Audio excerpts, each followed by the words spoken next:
আমরা আগামী দিনে যে একটা বাসযোগ্য, একটা মানুষের জন্য বাসযোগ্য ঢাকা আমরা তৈরি করবার যে প্রস্তুতি, সেই প্রস্তুতিটা নেওয়ার জন্য, তার একটা মানসিক প্রস্তুতি, তার একটা তাত্ত্বিক, একটা থিওরিটিক্যাল প্রিপারেশনের জন্য আজকে আমরা এখানে সমবেত হয়েছি। তো তার আগে ছোট্ট কয়েকটি পুরনো কথা একটু বলতে হয়।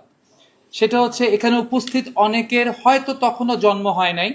90-এর দশক থেকে আজকে আমরা যে পেপারস উত্থাপন করেছি, সেই পেপারসটা হচ্ছে আমাদের বিগত 4 দশকের ঢাকার যে কমিউনিস্ট পার্টি, তাদের যে মানুষের সাথে সম্পর্ক, মানুষের জন্য তাদের যে আন্দোলন লড়াইয়ের একটা মানে প্রেক্ষিত থেকেই আমাদের যেটুকু জ্ঞান আমরা অর্জন করেছি, যেটুকু আমরা শিক্ষা অর্জন করেছি, সেটা এখানে সংক্ষেপে আমরা আমাদের সম্পাদক মণ্ডলীর পক্ষ থেকে এখানে উত্থাপন করেছি। একটি বিষয়।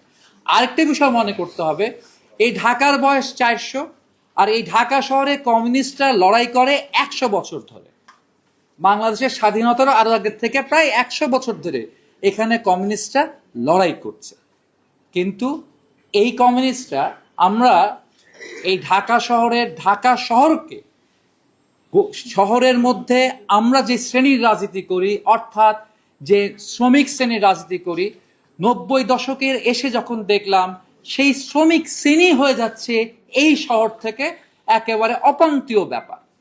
তার ঠাঁই হয়েছে বস্তিতে, এবং মনে করা হয় এই শহরের অন্ধকার দিক হচ্ছে ওই গরিব মানুষগুলো। এই শহরকে বানানোর জন্য আমরা দেখেছি বিভিন্ন সময় বিভিন্ন শাসক দল বলেছে এই শহরকে তারা তিলোত্তমা শহর বানাবে, এই শহরকে একটা বিশাল সিঙ্গাপুর বানাবে, ইত্যাদি ইত্যাদি বানাবে। কিন্তু সেই শহরে গরিবের কোনো ঠাঁই থাকবে না, শ্রমিকের কোনো ঠাঁই থাকবে না। এই শহরের অর্থনীতি, এমনকি এই শহরের রান্নাঘরগুলো, রেস্টুরেন্ট থেকে শুরু করে ফ্যাক্টরিগুলো একটাও চলতে পারে না ওই গরিব মেহনতি শ্রমিক মানুষ ছাড়া। অনেক কথা শুনেছি, বৈষম্যহীনতার কথা শুনেছি।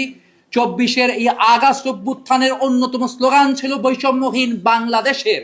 কিন্তু এই ঢাকাতে কমিউনিস্টরা 2 দশক ধরে লড়ছে একটি বৈষম্যহীন শহরের জন্য। এই শহরে কমিউনিস্টরা 90-এর দশক থেকে শুরু করেছিল অচল ঢাকা সচল করবার জন্য। আজ থেকে 12 বছর আগে আমরা অবিভক্ত ঢাকা কমিটি সবার জন্য বাসযোগ্য ঢাকা আন্দোলন করেছি। 2015 থেকে শুরু করে 2020-এর পরপর দুইটি সিটি কর্পোরেশন নির্বাচন আমরা লড়েছি একটি মানবিক ঢাকার জন্য, একটি সবার জন্য বাসযোগ্য ঢাকার জন্য।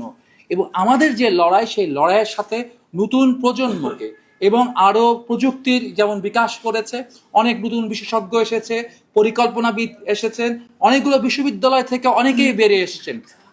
আপনারা নন কমিউনিস্ট, আমরা কমিউনিস্ট, কিন্তু আমরা সকলে জন্যে আমাদের একটি জ্ঞানের জায়গা তৈরি করতে চাই, যেটার উপর ভিত্তি করে আমরা আগামীতে একটি সত্যিকার অর্থে বৈষম্যহীন, মানবিক, মর্যাদাপূর্ণ একটি ঢাকা পাবো। সবাইকে ধন্যবাদ, সবাইকে শুভেচ্ছা।